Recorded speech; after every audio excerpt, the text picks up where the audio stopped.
are. It is Thursday night. We have changed up our night on you a little bit, and it is time for a little Shutdown happy hour here at Cedar Springs Brewing Company. And oh my goodness, do we have a stellar program for you today. So I'm glad you guys have tuned in. We've got our friends from all over. We're going to talk about kind of the beer world and what hopefully a lot of the beer fans are doing out there. So we've got groupies right and left and right and everything. But we have superstars here. Emily. Hello. Oh my goodness. The mittenbootbeergirl. Yes. Now for you guys that don't know, she's famous because you visited every brewery in the Mitten state. I did, and I'm really far behind already, which is awesome for the beer community in Michigan. Right. So, well, we'll talk about that in just a few minutes, Yeah. but it was, you have a blog that goes with that, and so mittenbootbeergirl.com, I think? It is. Okay, all right. Is. And you have to spend all your time sampling the goods. You know, everywhere. it's a rough hobby to have. As hobbies go, I would think that would rank right up there. It does. I didn't realize what I had living where I do. I live right smack in between Kalamazoo, Grand Rapids, and Lansing. And I have a friend of mine who's pretty close to beer mecca. Yeah, exactly. I had a friend of mine who's in the industry in Ohio who looked at me one time and just shook his head and like, how do you not understand what you have? And then it all started to kind of snowball from there. Wow. Yeah. Snowball. Well, I'm sure some of it was with snowballs. Oh, God, yes. Because it took you a whole year to get to. How many breweries were there at that time? By the end of 2017, there were 323. I think there's close to 400 Yeah. now. I mean, although Yeah. during this whole thing, who knows? But wow. Which is heartbreaking because Yeah. after you've established all those friendships, Yeah. and that's one of the things that I have come to learn through stuff I've done with the Brewers Guild, the book A Rising Tide, Right. which is about the history and the origination of the craft beer movement in right, which Michigan. you can get at mittenbootbeergirl.com. It's a great book by the beer evangelists. So. Yes, Fred Veltman and Kyle Bice. I realized throughout my travels, first it was just checking things off the list. Right. And then I started to meet people like you. Ended up meeting Jeff at 424, correct? Oh, we'll talk to him later. Yeah. So that was part of the tour. Yeah. And, I realized personally how deeply connected the beer industry is in Michigan and how inclusive it is, and how other industries really need to take note of what's happening, because a rising tide does lift all ships.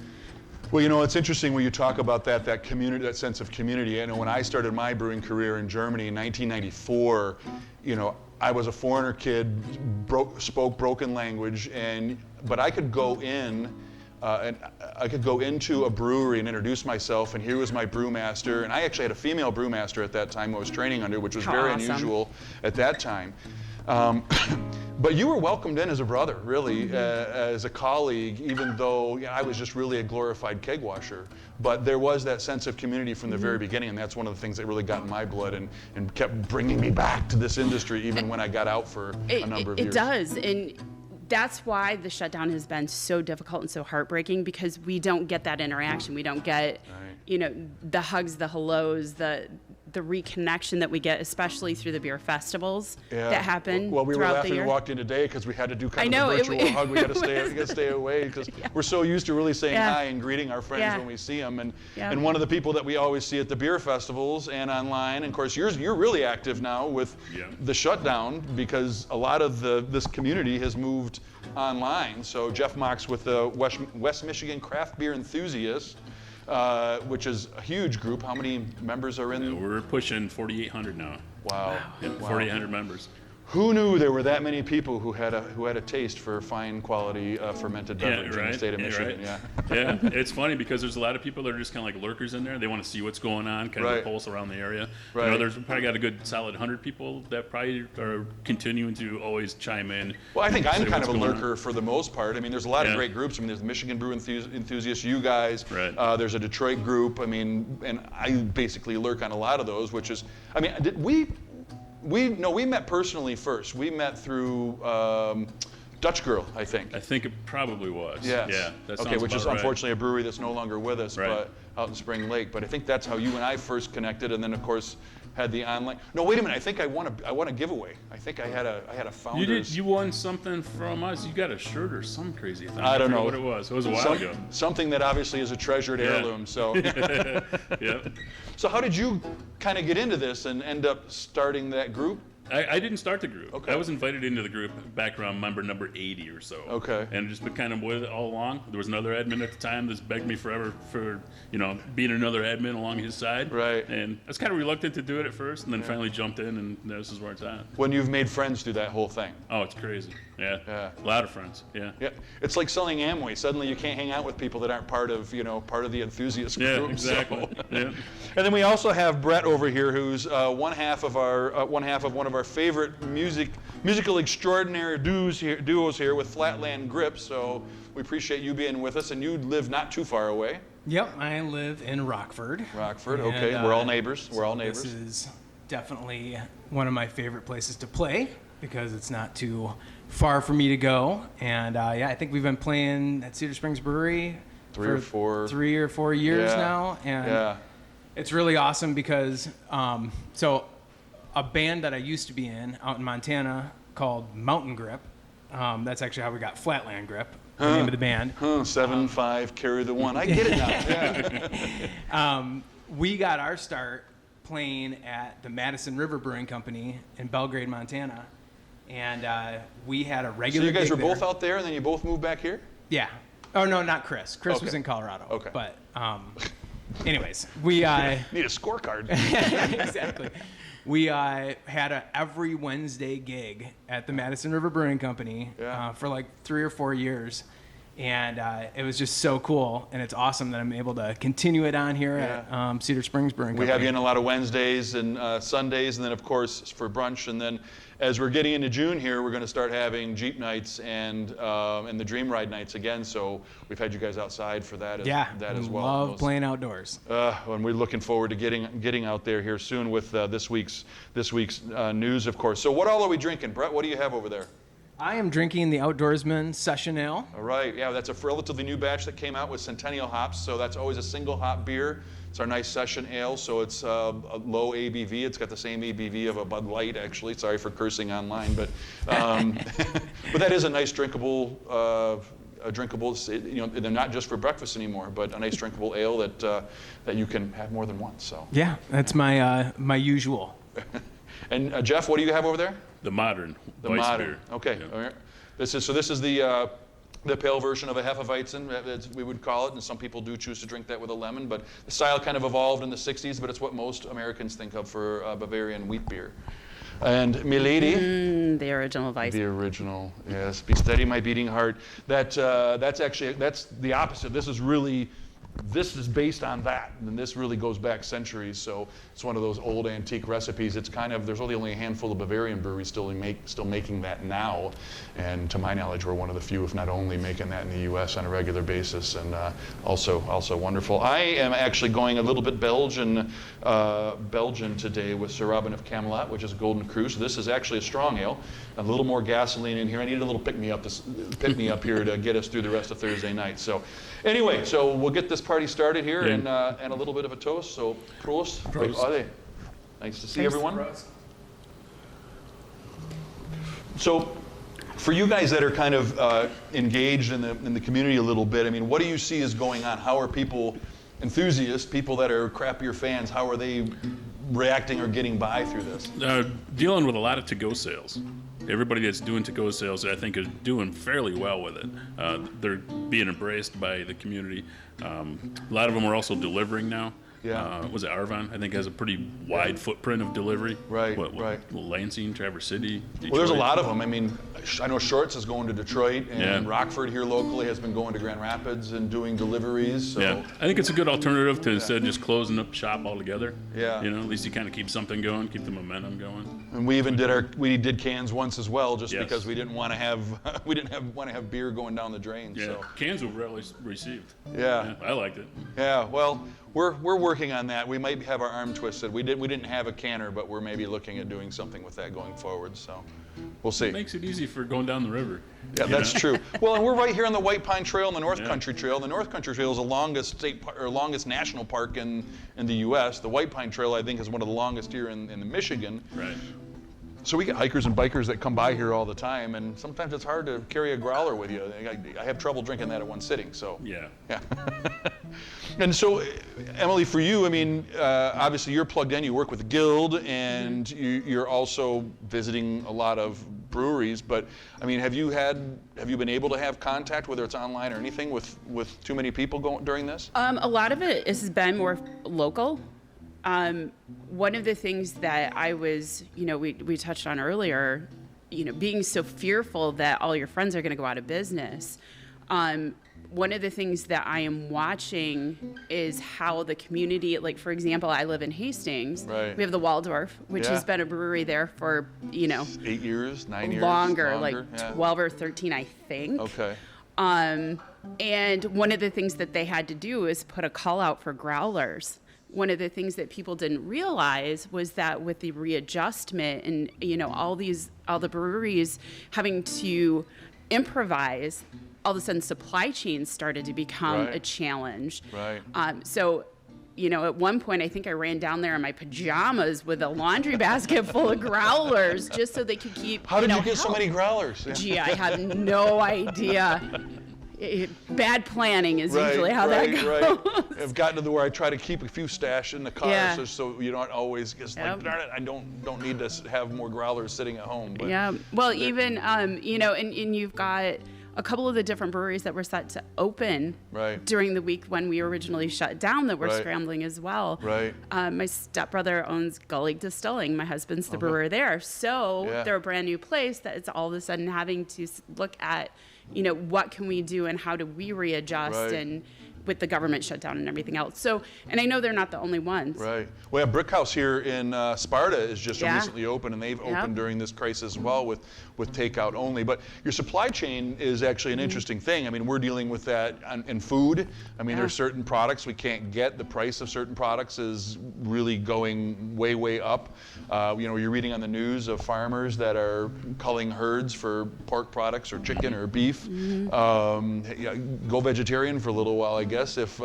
But it's going to be an issue with breweries too. Our distributors now are reaching out because we've had this announcement of when can we get beer again, and it's going to just take a while. Unfortunately, you can't just turn on the beer tree. It's a natural product, and it takes 2 to 4, 5 weeks, depending on the style of beer, for the product to be made. So, there's that time period, and we want to drink it as fresh as we can, but yet we didn't want to have a lot of beer hanging around. Right. The yeast is a living organism, so you got to get yeast either propped up or order yeast to start brewing again. So, all these things take a little time. But, and as a customer and as an enthusiast, we started to see from the different companies, what we could do to help. And I think the biggest thing that we can do to help is to be patient. Which is easier said than done when you're thirsty. But it is, indeed. But just patience with the staff, patience with processes. Even phone lines had to be, increased in some of the places. And that's true. And I think in our experience, and we've had some of our servers that have been on this, and I mean, people have, our community has been wonderful. Isn't it incredible? It has been, and that's been heartwarming. I mean, I think it has tapered off here lately, which is understandable. But we're going to have to ask for that again as we reopen, because it's simply not going to be normal when we first open. We can't wait to see everybody again and see all of our friends, but despite the announcement of being open, we're not really open. It's 50%. It's it's going to be a different setup and a different arrangement than it was before we went into all this. What are some places you're looking forward to getting out again? Oh boy, well, here of course. Oh, you say that to all the brewers. Like the OG breweries for me, I guess, founders outside. I mean, those ones I've always had, my heart go to. I love it there. Get back out to Guardian. I like what Kim's doing out that way. Yeah. She's a lot of fun. She's on the Michigan Brewers Guild board now, and it's really been a joy to get to know a little bit. Sharp girl. Yeah. She's doing a good job over there. Yeah. Well, she's been active on social media too. I see them posting quite a bit.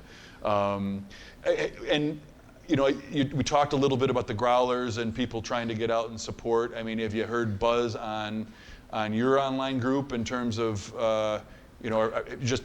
is it just, I want to get out somewhere, or is there road trips they want to take, or they just want to get back into the local places they always go? I think just get back into where they wanted to be going in the first place. Yeah. Where they planned on going before everything got shut off. There was a post that somebody threw out there yesterday. Hey, look at this, it's coming, and now's the time. We need to assemble, kind of a thing. I'm like, steady as she goes, man. Yeah. This is going to take a little while to get acclimated. Right. Well, and assembly is not necessarily a good thing either right now. We want to keep people socially distanced. I mean, obviously, I think a lot of places with the MLCC has expanded the ability to open up outdoor spaces. So we just got to prove we can, if the situation arises, move out into our parking lot and loading dock a little bit so we can space out here going forward, which I think is going to be helpful. But it is, as you said, Emily, it's going to be asking for patience from people again, because it's just going to take a while for all of us to adjust and get used to the new normal here. Yeah, I think that's that way for everybody.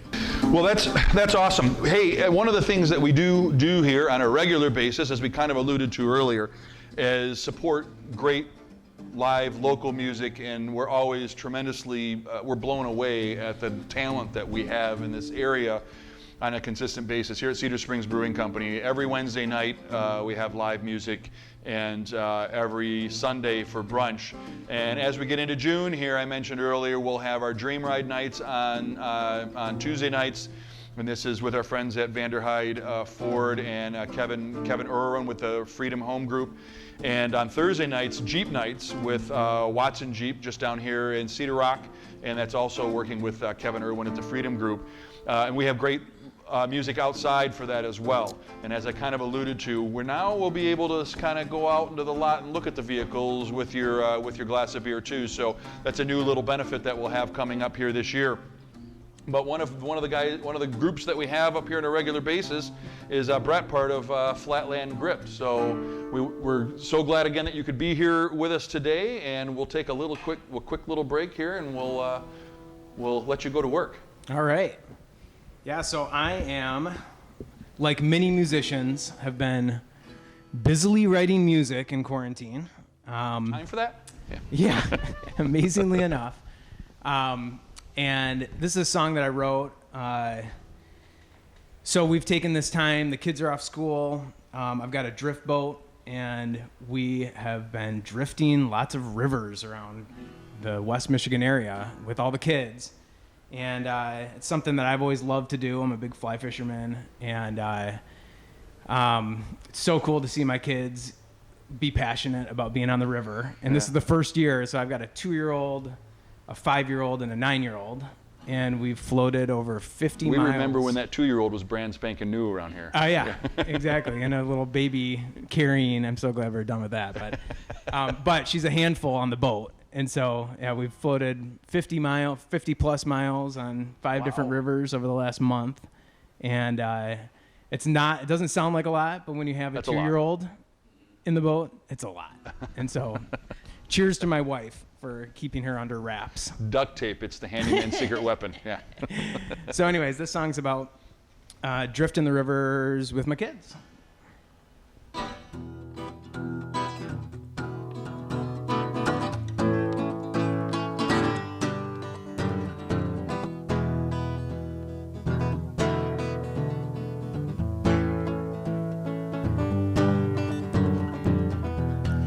Yours are running dry, cracking from the daydreams. Water's running high, calling from the cold spring. There's a voice from deep inside, begging me to bring it. A yearning battle cry, ghosts from all the true scene.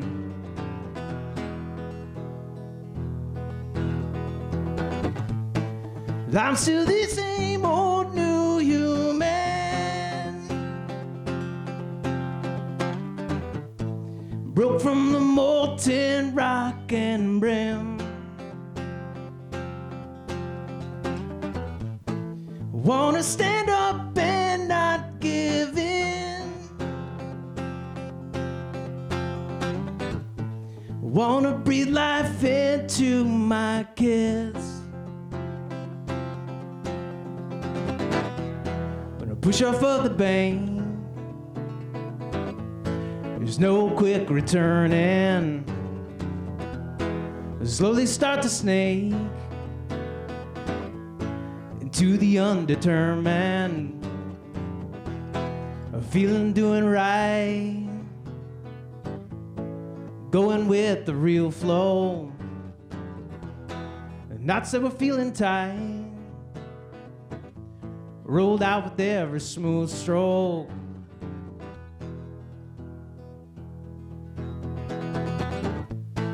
I'm still the same old new human, broke from the molten rock and brim. Wanna stand up and not give in. Wanna breathe life into my kids.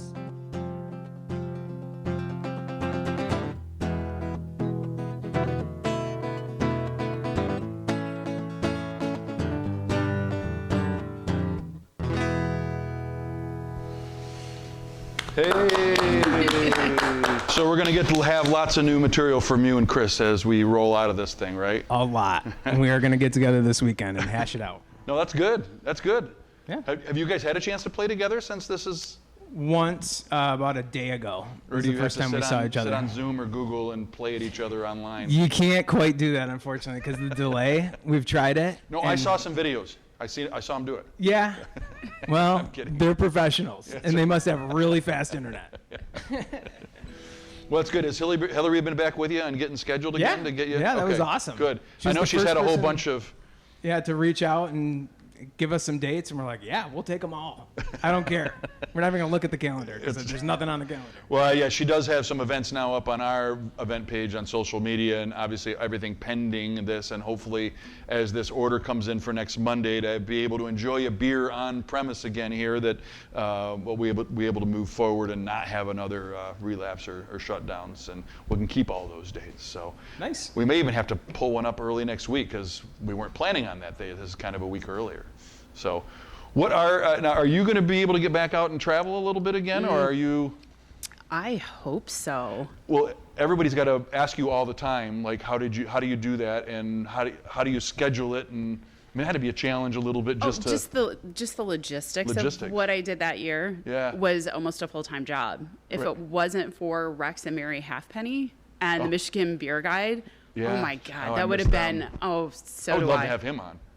You should have him on. Well, I don't know. I haven't really heard from him too much since they retired. 15, 17 years, they shut the magazine down. So the Michigan Beer Guide was kind of the Bible for us here locally, or in the Mitten, about what was going on in the industry. I lived with that publication. Yeah. Between that, social media, and things popping up. Organizing drivers and accommodations, and a good portion of it I did by myself. So it was, having that timing and making sure I wasn't drinking too much, which a little taste. Yep. People understand yeah. that. So. Yeah. I mean, what do you, which we kind of talked about a little bit. How do you think? I mean, you're talking to a ton of people, Jeff. How do you think from the consumer side, as their expectations of the hospitality scene changing? I think they've kind of embraced it. They kind of expect, we've already seen a slowdown with a lot of it. Like if you go to Edwin's place, City Built, you can see he's changed everything around on the inside. Right. It's just, they've kind of embraced it well. They're not expecting a ton. They're getting their beer out the door. It's kind of what they want. Right. So they've kind of put up with it. So not too many Karens in that group. No, thankfully. Thankfully. Yes. We've changed a lot over the years. That's true. I know it's been one of the things that our, it's been a concern for our staff. Obviously, we want to make sure that we're maintaining those social distances. And I mean, change probably won't be a ton. It's going to be more of the same takeout and delivery model that we've had for a little bit.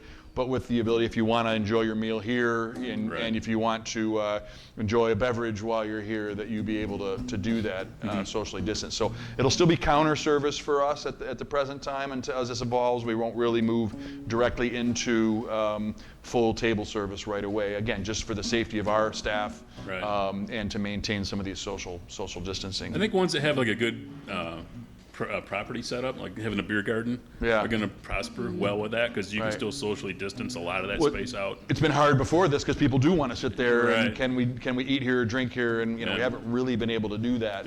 But now we will. So that's good. And we'll have the farmers market starting up again here in June 25th, I believe that's targeted for. So that's Thursday nights from 3 to 7, and that'll be the 4th year of doing that. So it's a great way to get local produce, local agricultural products, and do it at a social distance. And then we mentioned the Jeep nights and the Dream Ride nights that'll be starting here soon as well. So I do want to give a shout out to the West Michigan Craft Beer Enthusiasts. So I think you can find that online on Facebook. WMCBE, you're going to know the acronym better than I am. That's it. Yeah, you got to know a guy to get in, though. It's an invite thing now. Yeah, pretty much. Yeah.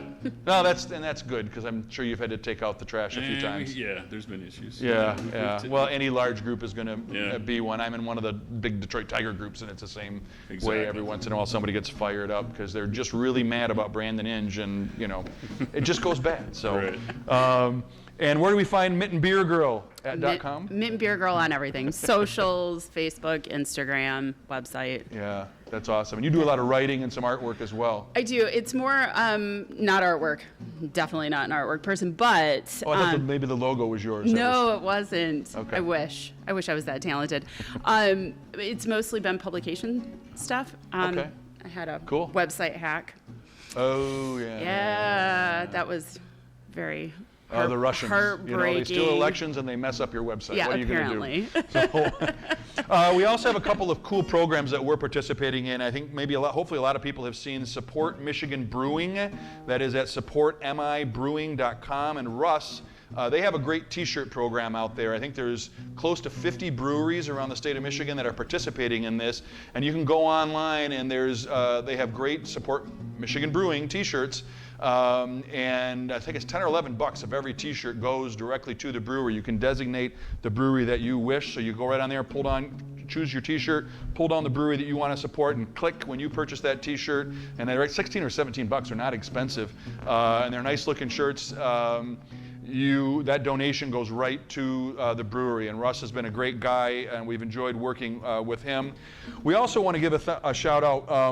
We've been talking a couple weeks about the Thank You Project that we've had here, which is a matchmaking program, if you will, to hook up restaurants and breweries with hospitality with first responders.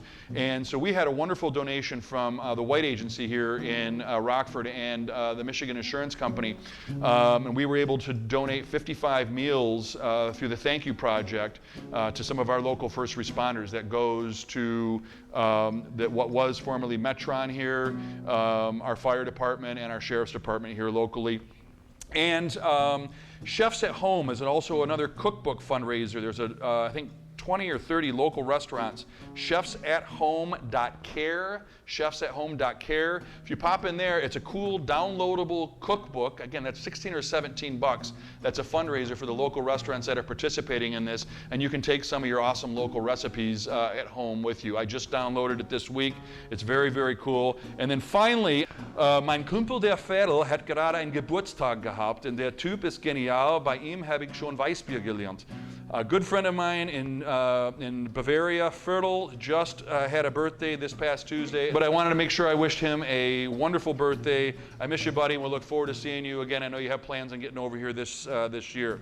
But I want to thank Emily and Jeff and Brett for joining us again, and we hope you have a great Thursday night, and we're so glad you joined us again for Shutdown Happy Hour at Cedar Springs Brewing. Prost. Prost.